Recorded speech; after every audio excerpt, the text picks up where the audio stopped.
Welcome to the Fibromyalgia Podcast. I'm your coach, Tami Stacklehouse. As part of this year's summer replay series, I'm revisiting some of the most important episodes in our podcast archives. We've been around 7 years now, and there's plenty of goodies to choose from. And today's episode is one of my all-time favorites. It's about something I think all of us struggle with, wanting our lives to change, but not feeling ready to change. If you've ever caught yourself thinking, I'll start when I feel better, or I'll do it when life slows down, I see you. I have absolutely been there. In this episode, I share the sentence that completely changed how I think about healing, growth, and even life itself. It's something I still come back to anytime I find myself stuck or afraid or resisting change. All right, let's jump into today's replay. Start before you're ready.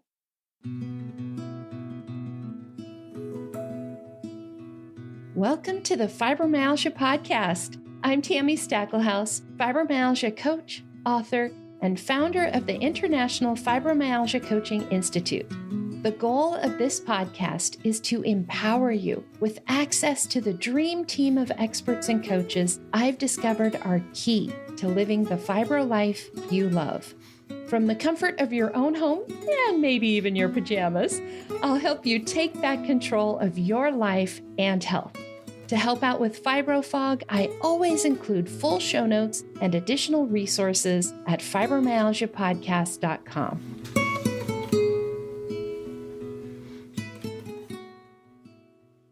Welcome to the Fibromyalgia Podcast. I'm your coach, Tami Stacklehouse, and this is episode 157.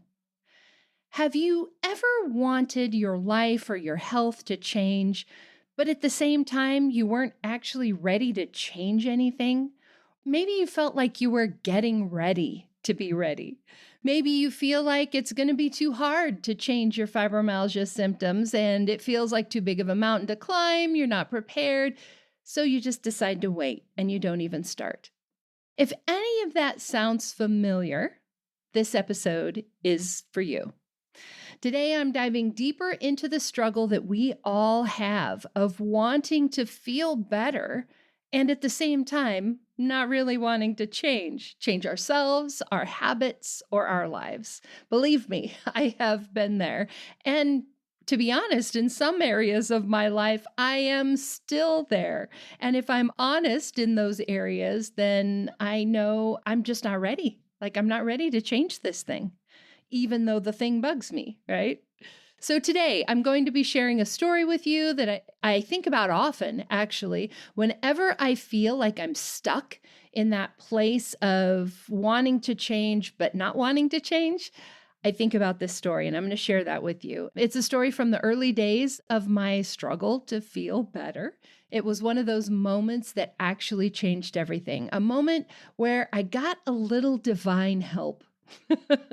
I'm also going to talk about why all of us are resistant to change, the stages that we go through when we're trying to make a change, and we'll end with some practical tips that you can use to get started right now, even if you don't feel ready, maybe even especially if you don't feel ready.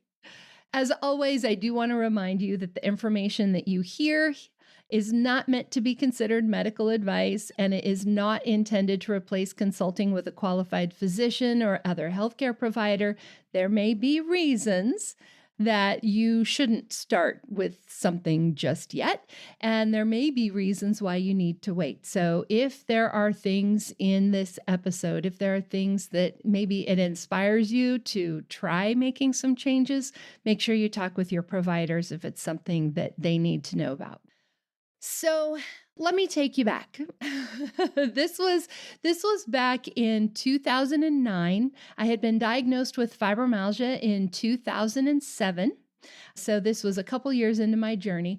I had realized that I needed to change some things or my life was just going to be a downward spiral. I knew I was going to need to change actually a lot of stuff.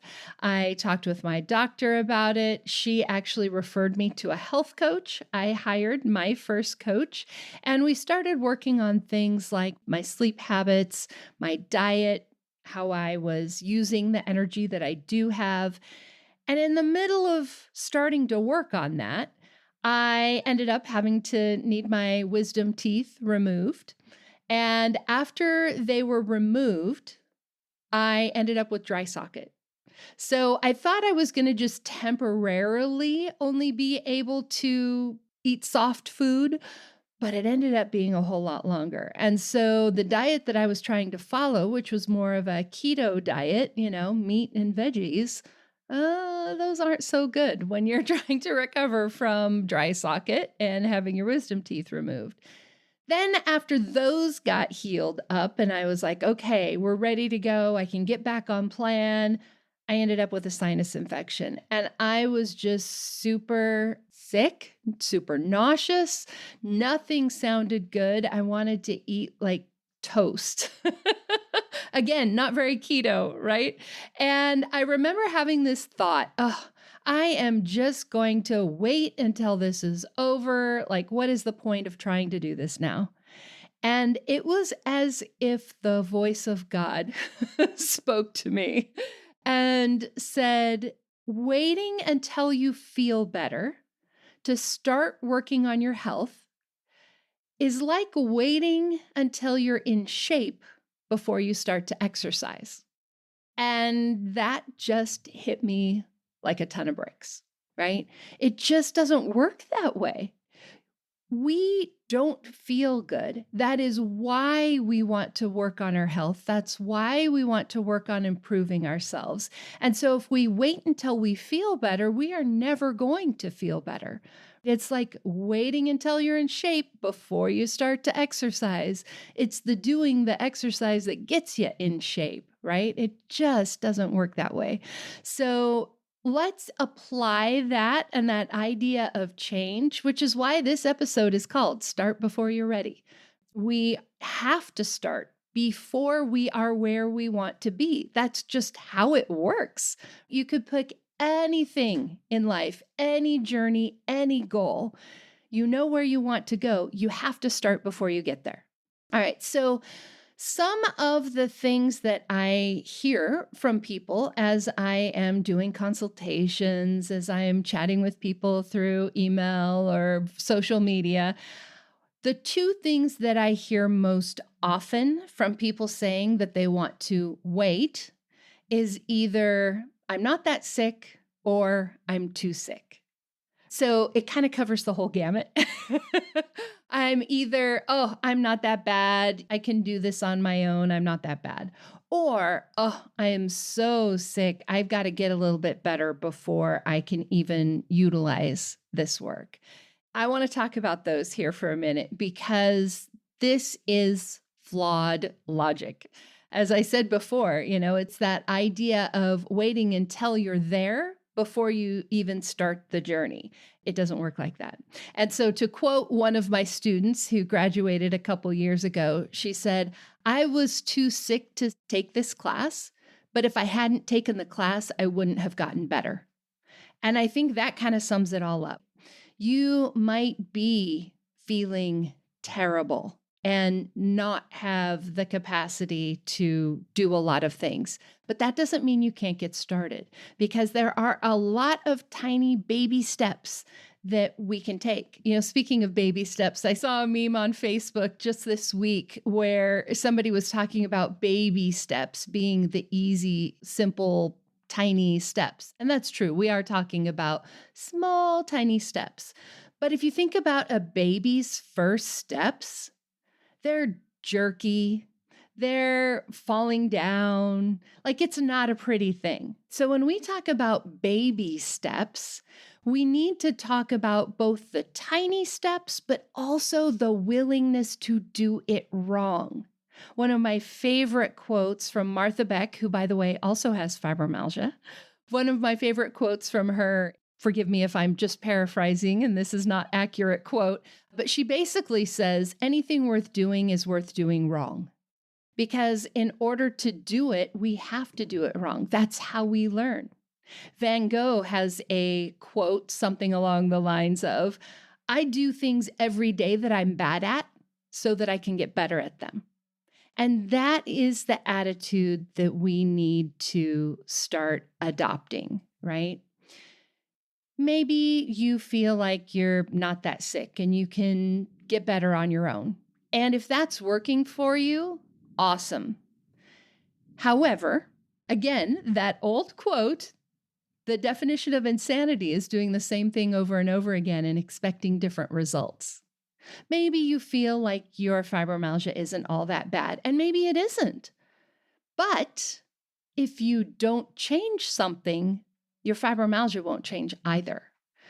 Fibromyalgia is not something that just spontaneously resolves. It's not like the cold or the flu where we just need to let it run its course. No, we have to change things. We have to actively engage in doing things that are going to improve our health.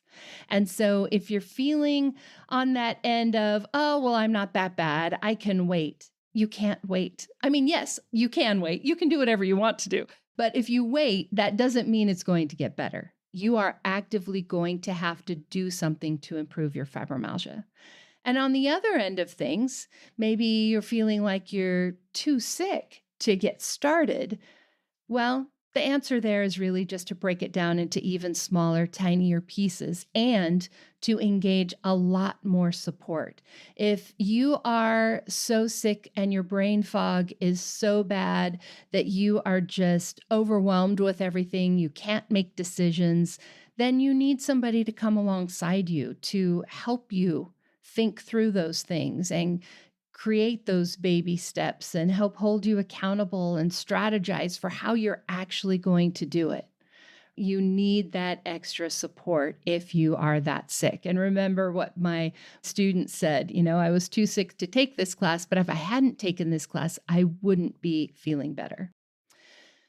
Now, the resistance to change, we all feel this. Everyone does not like change. And we can develop the sense of change. There are some of us that we actually can thrive in that environment. And if that's you, this next part won't apply to you. Feel free to fast forward. But for most people, that resistance to change is really just our brains trying to protect us. It could be conscious, where you're actually thinking, I need to protect myself from this change, or it could be completely unconscious. Maybe it's something that you actually want to change, but you find yourself sabotaging yourself. That is that unconscious resistance to change, where our brains are trying to protect us. Our brains could be repeating some of those protective voices from our past. Our parents who might be saying things like, oh, be careful, be careful. Or it might be negative voices from our past, those voices that say, oh, you can't do that.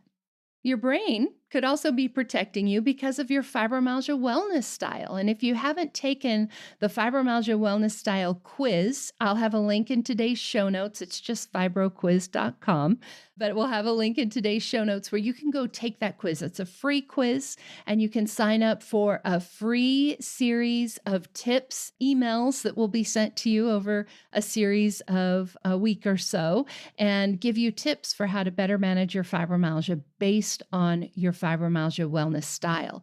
But the different fibromyalgia wellness styles have different challenges. For me, I'm a playmaker, which means exactly what you think it means. I am all about the fun. I am all about the interesting. And so when my brain tries to protect me, it's usually trying to protect me from the things that are boring or the things that aren't fun. So that's going to be things like going to bed on time, brushing my teeth, going to the dentist to have my teeth cleaned. Those things are not fun. They are not interesting. And I am just not interested in doing them. And so my brain tells me things like, oh, let's do this instead. That'll be way more fun. That's my brain trying to protect me from the boring or the unfun. Depending on your fibromyalgia wellness style, and this information does come as part of those email tips, so make sure you sign up for it.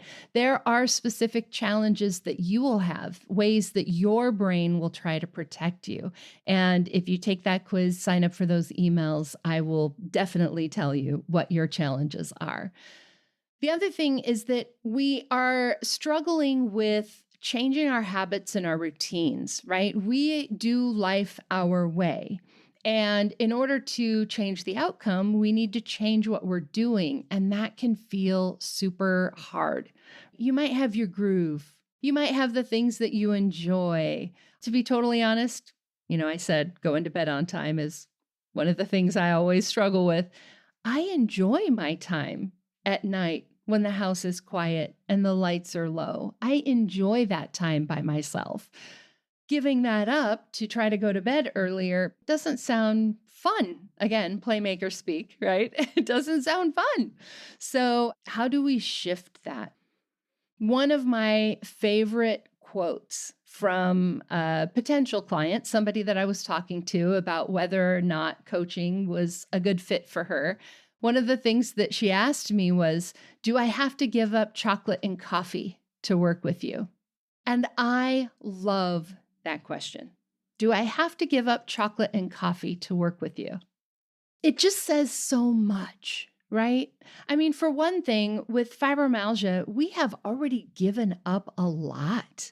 We may have lost careers or hobbies or even friends and family members because of our fibromyalgia. And so we don't want to give anything else up. It also has this feeling of these are some of the only things I can enjoy anymore. And I don't want to give up the last few things that I can enjoy, the last few pleasures, or the last few comforts of my life. The other thing that it says to me is exactly what we're talking about today, that resistance to change. I like chocolate and coffee. I'm not sure I want to give those up because I enjoy them. It might feel too hard. Maybe there's a little bit of coffee and chocolate addiction, right? We don't want to give those things up. And I think that one question, again, just really epitomizes that struggle that we all have of wanting to feel better, but also resisting the change. And one of the things that my husband Scott says that I think is so great, we were actually talking about me writing my books. And he says, I want to have written a book, but I don't want to write a book. And I love that difference between I want to have done a thing, but I don't want to necessarily do the thing, right? Maybe you want to be in shape, but you don't want to exercise. Maybe you want to have your fibromyalgia under control, but you don't want to figure out how to pace yourself. You don't want to say no to the things that you love. A lot of us are basically saying the same thing that he said, which is, I want to accomplish this thing. I want to have this thing, but I don't necessarily want to do the work to get me from here to there. And acknowledging that, that's actually the first step, is realizing that you even have that thought. So let's talk about the stages of change. The stages of change model is something that I think can help us recognize where we are and maybe help us know what the next step is. There are 6 steps, 6 stages, and the first one is something called pre-contemplation. So breaking that word down, pre meaning before, contemplation meaning to think about it. We're saying this is the stage before you're even thinking about it. So in many cases, you're not even aware that something even needs to be changed, right? You're not thinking about it. You're not aware of it. It's not on your radar. And to be honest, if you're listening to this podcast, you're probably not at that stage, at least not with your fibromyalgia. You might be somewhere else, but not with your fibromyalgia. You are at least at the point where you're thinking about it, which means you've moved beyond pre-contemplation. The second stage is contemplation, right? We're thinking about it. You've realized that you need to change. You're thinking about that change, but you're not necessarily acting on it yet. You're more of a passive participant, which is kind of a contradiction, right? You are just sort of letting it wash over you. You're listening to this podcast. So you could be in the stage of contemplation if you're just sort of letting my words wash over you. It's interesting, it's encouraging, it makes you feel less alone, but you're not actually thinking about making changes yet. Or maybe you are wondering about making changes, but you're not actually acting on those thoughts yet. That's contemplation. The third stage is called preparation. And it's exactly what you think that word means, right?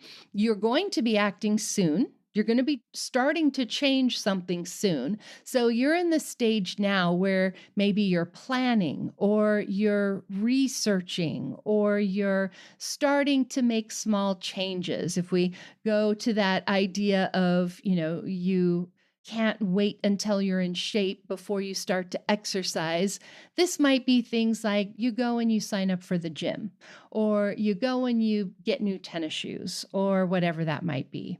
So if this is your fibromyalgia, preparation might be listening to this podcast, right? This podcast could be part of your planning, your researching, your preparing.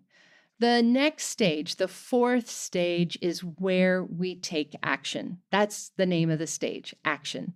We are actively starting to implement those changes. And some of you are in this stage because maybe you hear something on the podcast and you think, oh, yeah, I should talk to my doctor about that. And you make the appointment and you have the conversation. Or maybe you think, she's right. I should make this change. And you actually start to implement it. So some of you could be in the action stage. I would bet, though, that most of you are probably in that preparation stage and you need to start taking action. So our step number 4 is action, where you're actively implementing those changes. The fifth stage, this is maintenance, right? So in the action stage, we make the changes. And then in the maintenance stage, what we're doing is we're working to sustain that change over time to make sure that we don't fall into our old habits. So again, going back to our exercise example, maybe you have started going to the gym, you are doing whatever it is that you do for exercise. I personally love reformer Pilates, and you want to maintain that. It would be real easy to let life get in the way and not go. If we're talking about your fibromyalgia, maybe you have started learning how to pace yourself better. Maintenance is where we sustain that again over time. And we want to make sure we have enough support during this time, because it is very easy to find ourselves in stage number 6, which is relapse. This is where we fall into old behaviors. This will especially happen during stressful times in your life. So to give you some examples, what I see with our clients, the preparation stage, sometimes that is where somebody might schedule a consultation with a coach. Because, of course, the pre-contemplation stage, you're not even thinking about it, right? Contemplation is when you start thinking about it. Maybe you start listening to this podcast. Your preparation stage is when you start looking at, okay, well, what would it look like to work with a coach? Who would I want to work with? Maybe you start listening to some of our interviews with our coaches. Maybe you do a consultation. And then in the action stage, this is where you start working with your coach and you start actively implementing those changes. One of the things that I see too often with our clients is that once they start that action stage and they start making those changes, they think they're good to go. But that's only the middle of the process. Once we start taking action, that is great. That is a very important step. If we don't take action, nothing changes, right? But then we have to maintain it. And so one of the things that we like to do with our clients is to work with you through a full calendar year. Now, sometimes we can't do that, whether it's finances or life situation or whatever. There may be reasons why we can't do that, but that is our goal as coaches, is to work with you for a full calendar year. And the reason for this is exactly what I'm talking about with relapse, where you can fall into old behaviors during stressful times. So let me give you some examples, some things that I've seen. I have had clients where I started working with them this time of year. If you're listening to this after the fact, it's end of March. We're fully heading into spring. I work with them for 3 months. We get them into the summer. Everything is going great. And then when winter comes around, that cold weather, all of a sudden there are symptoms that come back. You can do okay when you're warm, but as soon as it gets cold, as soon as there's less sunlight, your seasonal affective disorder might flare up and depression is worse, and all of a sudden you don't feel good anymore. Another example is kind of just the opposite. Maybe you do great managing your fibromyalgia while your kids are in school, but as soon as that summer break comes around and you've got to figure out what to do with these kids and all the extra activities, then your carefully cultivated habits during the school year just completely fall apart because you don't have that same time to manage yourself. There can also be anniversaries. These can be both good anniversaries and bad anniversaries. So I believe that even if our brains aren't remembering some of these things, the cells in our bodies do. So my sister passed away back in 2016 in June. And I have learned that I need to block off the week before and after the anniversary of her death to give myself some extra space. Because even if I'm not consciously aware of the fact, it's going to be going to be the 9th anniversary of her death, my body remembers. And so I notice that I start to be more tired. I start to have a little bit more depression. I start to have more brain fog. I start to feel less motivated. And so we have to work around these things. It could even be happy anniversaries, right? Like maybe you do great until it's your birthday and everything falls apart with the birthday cake and everything else, right? Or maybe it's even just holidays, right? Maybe you do great all year round. And then as soon as we hit Halloween, right?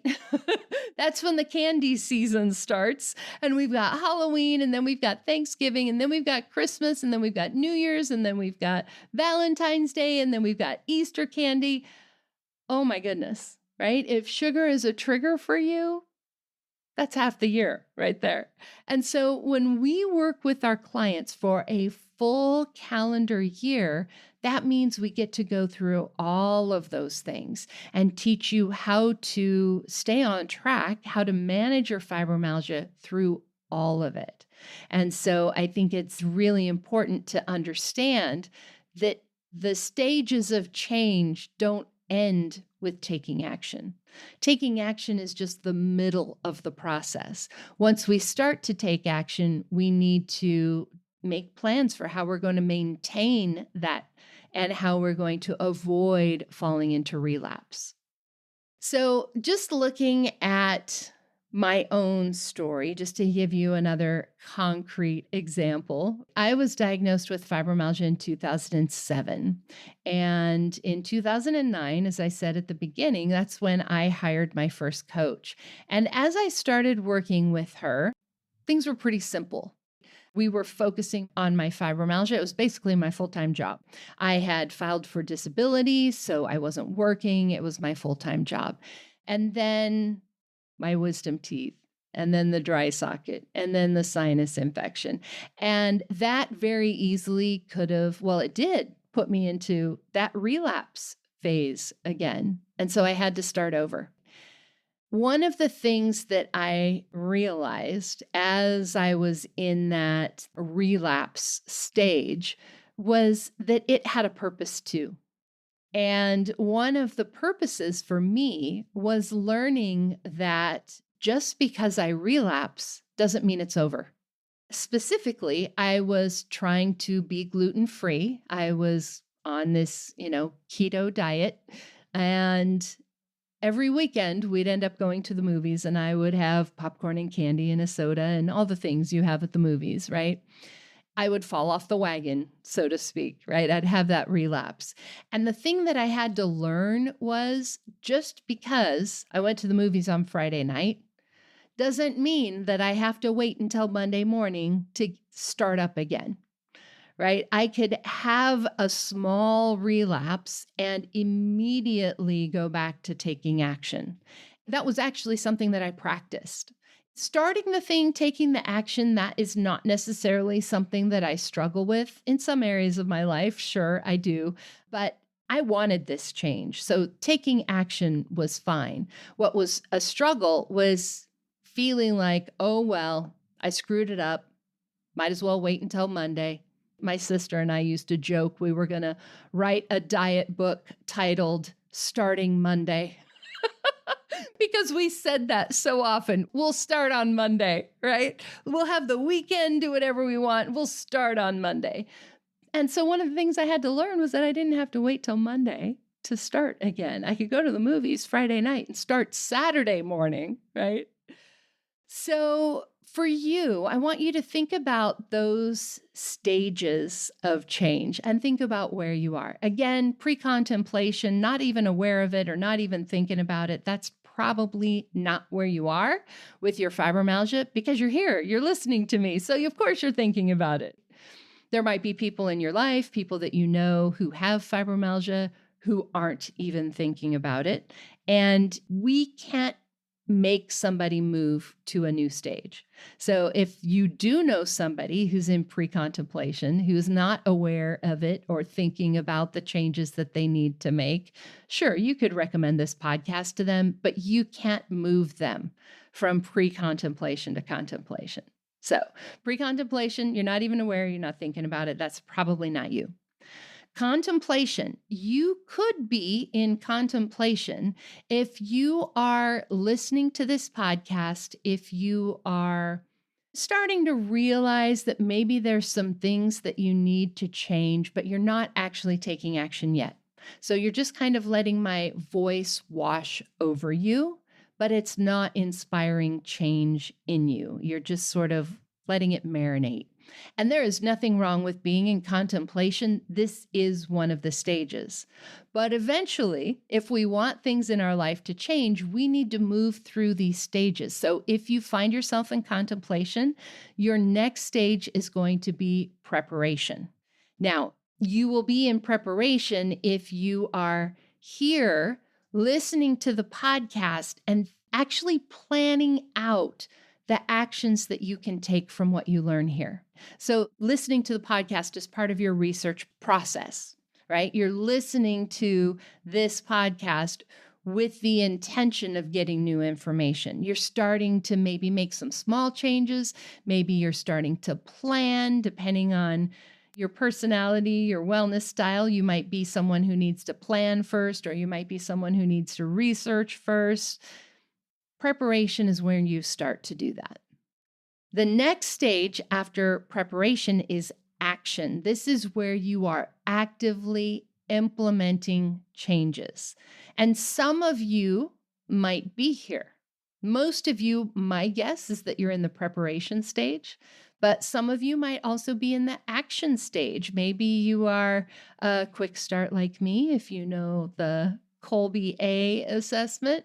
We take action. That's what we do. We do our research, but then we take action. And we understand that part of how we learn things is how we take action. And that might be you listening to this podcast and being like, oh, okay, I'm going to try that thing.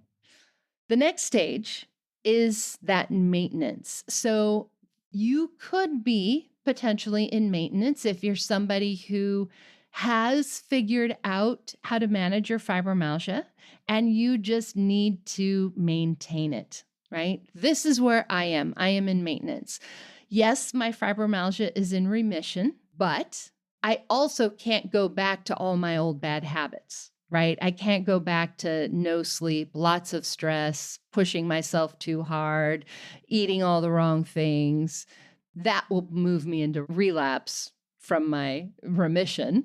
So I'm in maintenance, right? And many of you might be here, those of you who are listening, who are graduates of my training programs, or maybe old clients, you might be in maintenance. And this podcast helps you stay in maintenance.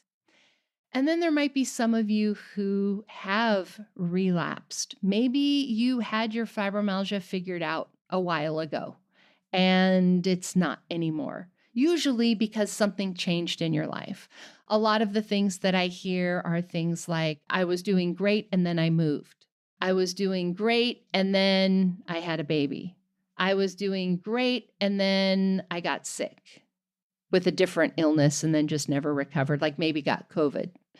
So there's usually a trigger for that relapse. Sometimes it's just, if you're a playmaker, you probably got bored doing all the things that you have to do just to maintain how you feel. I always say I would not still be in remission if I wasn't a coach, because it's the thing that keeps me on the straight and narrow. So identify where you are in those stages of change and think about what the next stage is. If you're in contemplation, you want to move to preparation.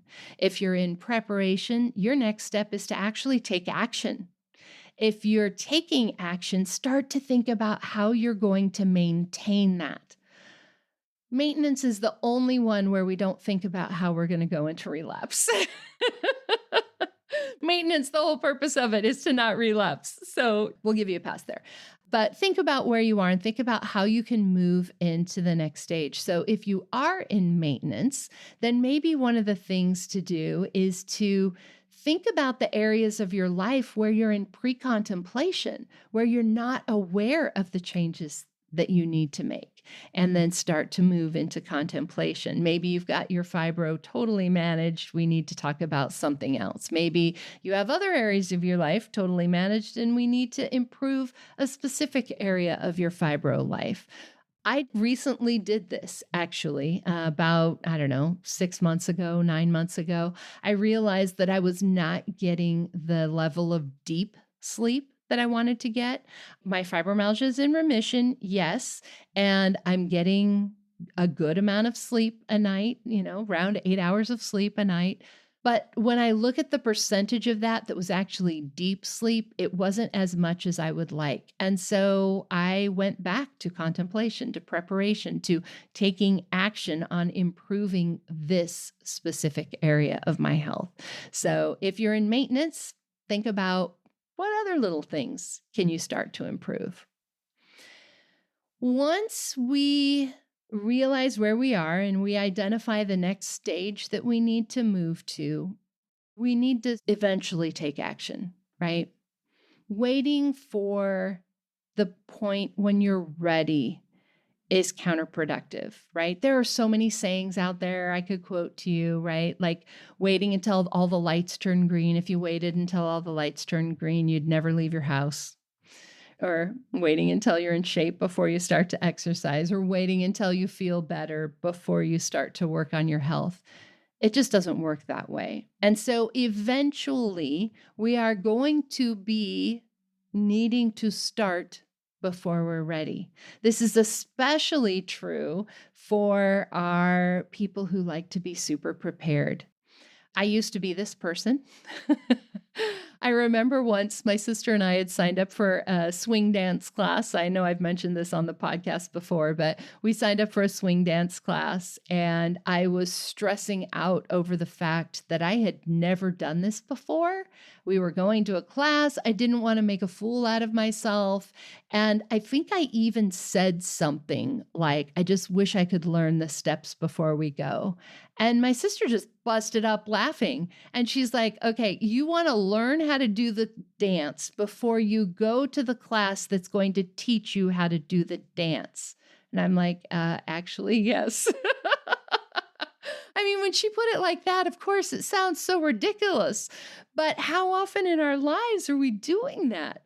We don't want to feel like a failure. We don't want to fall on our faces. We don't want to make a fool out of ourselves. We want to know how to do the thing and do it perfectly before we even start. But it's the starting that helps us figure out how to do it, right? And so we need to start now wherever we are. It is the only way that you're going to feel better. So what we do is we start to take small steps, things that you can do right now today. I'm going to give you just some examples, and then I'm going to break down the process of kind of how you're going to get started. So some small steps that you could take right now today might be things like making sure you're drinking enough water, making sure you're getting more sleep, asking for help more often, saying no more often, telling people how you really feel instead of just putting that perfect face on. One of the things that you can do is you can start with an exercise I give all my clients. This is actually something I always assign with the very first lesson. Actually, I assign it before then. I assign it orientation, is to start writing your body's owner's manual. I did a whole podcast episode on this. This is episode 47. We'll have a link in today's show notes. Just go to fibromyalgiapodcast.com/157 for today's show notes. We'll have a link to that. But this is where you start making a note of the things that you know your body needs. I won't go into that whole lesson right now. You can listen to that episode to learn more. One of the other steps that you can take right now is just to schedule a consultation, talk to a coach. A lot of times we feel so overwhelmed. We don't know what steps to take. We don't know how to break things down, but we know. You might not know, but as coaches, we know that is our whole job. So we can help you actually break that down, get started, how to change your thought patterns, how to change your habit patterns, and to actually change that. So here are some tips for how to get started when you don't feel ready. So break the process down. We want to break it down into really manageable steps. And the first step is always awareness. Remember, pre-contemplation, we're not even aware of it. Contemplation, we become aware of it. So we need to start with that awareness.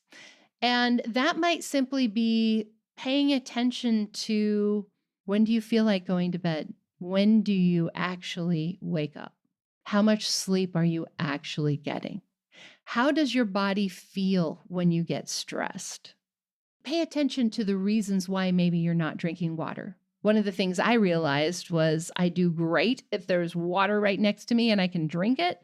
But if that bottle runs out, then I don't drink any more water. So for me, one of the first little baby steps I took was simply to get a larger bottle. If I had a 24-ounce water bottle or a 16-ounce water bottle and I moved to a 32-ounce water bottle, well, that automatically means I'm going to get 1 to 2 cups more water because it's right there and the bottle has still got water in it, so I'm going to drink it, right? So start to pay attention. I also want you to identify one thing to change and make sure you break that down to one actionable thing. We're not going to say, fix your sleep. Fibro sleep is complicated. There is so much that goes into that. That is too big a problem to solve, right? So break it down into one thing. And maybe that one thing, if we're talking about sleep, maybe that one thing is having a bedtime routine. Or maybe that one thing is making sure everything is ready for you to go to bed. What I mean by that is, that it's inviting, that you, that sounds yummy, right? So identify one thing to change. Then because you still have to take action and that can still be hard, right? We need to go through that preparation stage before we can move from contemplation to action. We need to go through preparation. One of the things that you can do is you can brainstorm. What kind of support are you going to need to make this change? And actually ask yourself the question, what do I need to be ready to make this change? And don't edit your responses. Like, pretend like you're dictating whatever your brain says and just do a brain dump, right? So ask yourself that question. What do I need to be ready? And write down everything that comes to you. You can always edit it later, but write down whatever comes to you. And don't disregard the little things. And once I was doing a office spa day workshop where we were working on cleaning up our offices, and the person leading it asked that question, what do you need to be ready? And what I wrote down was light a candle and have a cookie. But there was something about that process, have a cookie was probably like, okay, maybe my blood sugar is dipping and I need to have a snack. Sometimes the answer will look like I need a nap and a cookie, like you're a little kid. But really, what your brain is telling you is you're tired and your blood sugar is low. So, how do you give yourself what you need to be ready? Maybe the answer that you get is, I don't know enough to even know what action to take. Okay, well, what do we need to know about? How do we start researching that? And start to put those pieces in place. This is going to vary a bit depending on your personality, your Colby A, on your Fibromyalgia Wellness Style. Some of you will need to make a plan, like literally write out a step-by-step plan.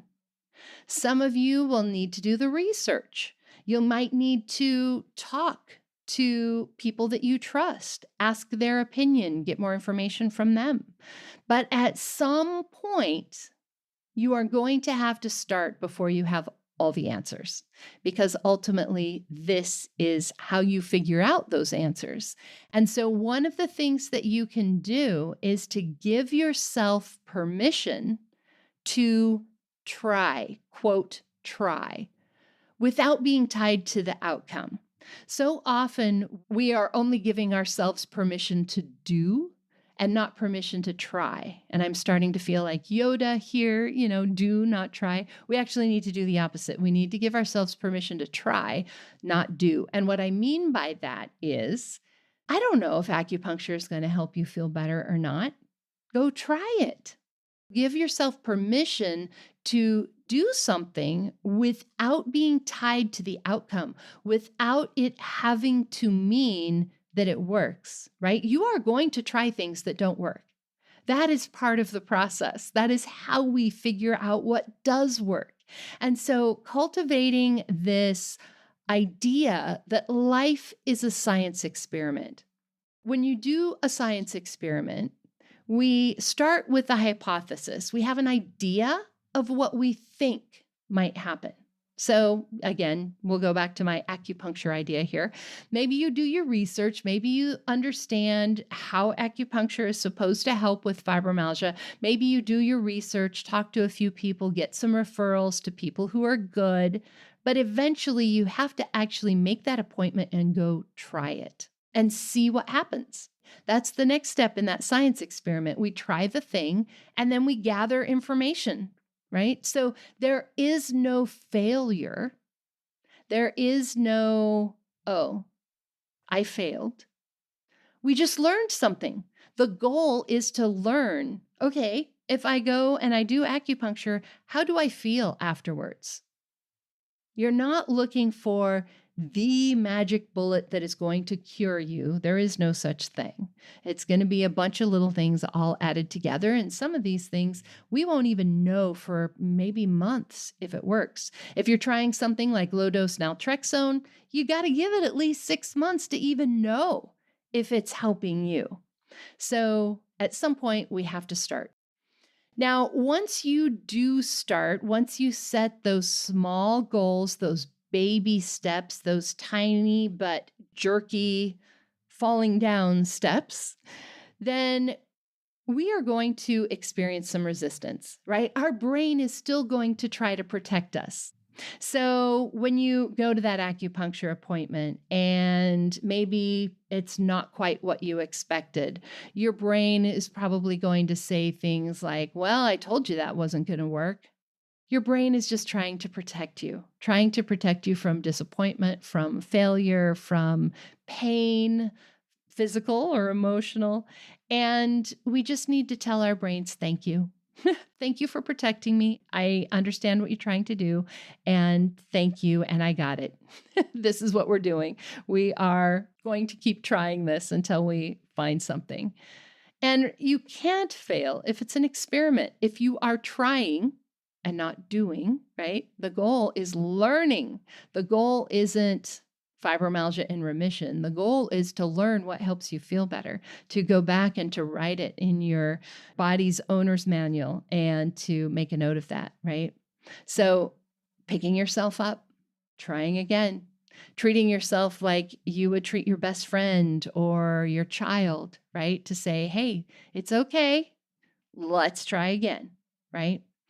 Anything that you learn how to do, learn how to play the piano, learn how to ride a bike, learn how to drive a car. You're not going to do it perfectly from day one. Me going to that swing dancing class, the point my sister was trying to make. You're not going to do it perfectly. Everybody out there, everybody in the world, when they are doing something new, they're going to mess up. That's just part of how we learn. And it's the same thing with managing your fibromyalgia. So the lesson is to pick yourself up and to keep going, even when you slip into relapse, right? When you fall off the wagon, when you don't do things perfectly, or you do things and it doesn't work. So I'm going to use a really silly analogy here, but this is what I want you to think of when you think about trying new things for your fibromyalgia. When you are learning how to drive a car, you're going to learn how to drive. You could read the owner's manual. You could even learn how the engine works. You could do research, watch videos, even learn how to build an engine yourself. Right? You could take the whole car apart. You could put it all back together. You could watch videos. You could go to training classes. I think most of us have gone to driver's ed, right? Where you sit in class and they teach you about all the things. None of that actually fully prepares you for getting behind the wheel. It doesn't matter how old you are. I have a friend who learned to drive when she was older, like 50s, 60s. So it doesn't matter if you're, a teenager or if you're older, when you're learning how to drive, the first time you get behind that steering wheel and it is all up to you, you're the person who's pushing the gas pedal. You're the person who's pushing the brake. You're the person who's turning the steering wheel. I think if you think back to when you learned how to drive, you'll remember that moment where you felt like the car was out of freaking control, right? And you are barely holding it on the road and you were maybe going 20 miles an hour. Maybe it was even 15 miles an hour, right? You're not going to do it perfectly. It's why we practice in safe places. We have to eventually get behind the wheel of the car in order to actually learn how to drive. All those other things, they could be helpful. Some of your brains may need that information to help you understand things better. But ultimately, we have to take the action. We have to take the action. We have to do something. And again, with your fibromyalgia, it's the same thing. You can read all the books. You can listen to all the podcasts. You can go to all the events, watch all the webinars. At the end of the day, you are not going to know what's going to help you feel better until you try it and it either works or it doesn't. This is where I think working with a coach can be so helpful. We all have fibromyalgia ourselves, which means we went through this ourselves for our own fibromyalgia. We know the struggle. We know the stress inside you, the thoughts that you're thinking. We've experienced that. And even more, we have experienced a lot of those things ourselves. I purposely make sure that I try pretty much anything that I recommend to my clients so I can tell them about the experience. Now, my fibromyalgia is in remission. I can't necessarily tell you if I go try a brand new therapy that nobody's ever heard of yet. I can't necessarily tell you how that's going to affect my pain because I don't have any, but I can tell you what that experience was like. And because of our research, because of our training, because of all the clients that we work with, and our whole community of coaches who share their experiences, we have a good idea of what is likely to work for you. So we know the research on fibromyalgia and what has been proven to help fibromyalgia.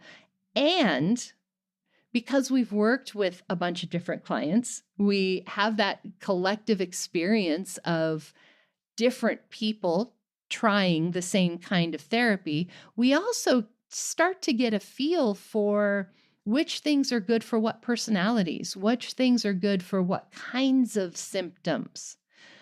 So if you come to me and you tell me you're having trouble sleeping, I'm going to ask you a bunch of questions, and the answers to those questions are going to help me guide you to the things that are most likely to work for you. Where if you have trouble sleeping and you're just trying things on your own, you're kind of blindly choosing in the dark. So, a lot of times, our coaches can help you, of course, save time because we're giving you all the shortcuts, but a lot of times, even save money because we can direct you to the things that are most likely to work for you, and you're not just trying all the things that don't work for you. All right, so let's just sort of recap all of this. There is always going to be a resistance to change. Everybody feels it.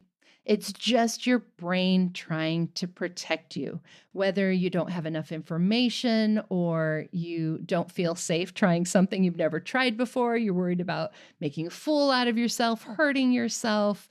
Your brain is trying to protect you. So start to think through that question of what do I need to be ready? What do I need to feel ready? And then start moving through those stages of change. Move from, you're probably in contemplation. We talked about that, but pre-contemplation is first, moving to contemplation, moving into preparation, actually making those plans, researching, getting ready to take action, moving into the action stage where we're actually starting to make changes, thinking about maintenance and how you can sustain those changes over time and how you can prevent that relapse. And then at some point, you just have to start. Remember that whole thing about driving a car, right? The day you get behind the steering wheel, you're not really ever going to be prepared for that. You can't wait until you're well before you start to work on your health, just like you can't wait until you're in shape before you start to exercise. It just doesn't work that way. All right. As we wrap up, I want to give you today's listener shout out. This comes from Laura. She said, I love your podcast. I think what you're doing is so inspiring and wonderful. You've given me fresh hope that I actually might be able to heal. Thank you so much for that, Laura. And that's how I hope every single one of you feel, that you have some fresh hope that you actually might be able to heal. And if you are ready to take action, or if you're in that preparation stage and you want to talk to a coach to figure out if that needs to be part of your plan, then it's super easy. Just go to findafibrocoach.com and there's an application that you can fill out. After you fill out the application, you'll have the choice of a few different kinds of coaches. There's the VIP private coaching with me, that option. There is Certified Fibromyalgia Coaches. These are our coaches who have completed all of their training. and they are great for our more complicated people with more symptoms, and they just have more experience. So they're more prepared to deal with more complicated things. We also have our student coaches.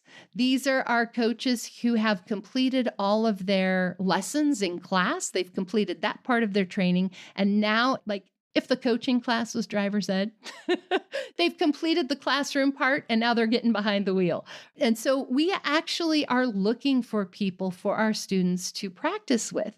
They have to complete 100 coaching sessions before they can graduate, and we would love your help. So this is a great no stress, low cost way to see if coaching is a good fit for you and also help train our coaches. So that option is out there for you.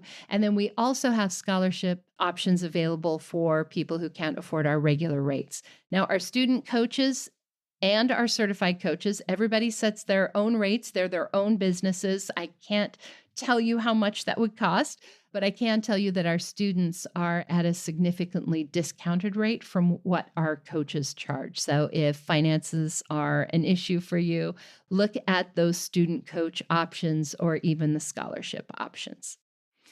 All right. That is it for today. Thank you so much for being here. And, this is episode 157. Episode 160 is going to be our next Ask the Coach episode. And if you haven't heard one of those, this is like the Dear Tami for Fibro episodes where I actually answer questions that you sent in. So if you have a question you'd like me to answer on the podcast, please send it in to us. You can go to fibromyalgiapodcast.com and you'll see the contact link in the main menu there, and you can send in a question for our Ask the Coach episodes. And if for any reason we don't choose your question, we'll still get you an answer, but I will answer your question live, quote unquote live. I'll record your question and we'll share it for episode 160. See you back here next time. And that wraps up another episode of the Fibromyalgia Podcast. I'm your coach, Tami Stackelhouse. For daily doses of hope, inspiration, and practical advice, come hang out with me on Facebook. Visit facebook.com/fibrocoach to find my personal coaching page and connect with me directly. To find the show notes, additional resources, or to schedule a consultation with me or one of my coaches, visit fibromyalgiapodcast.com.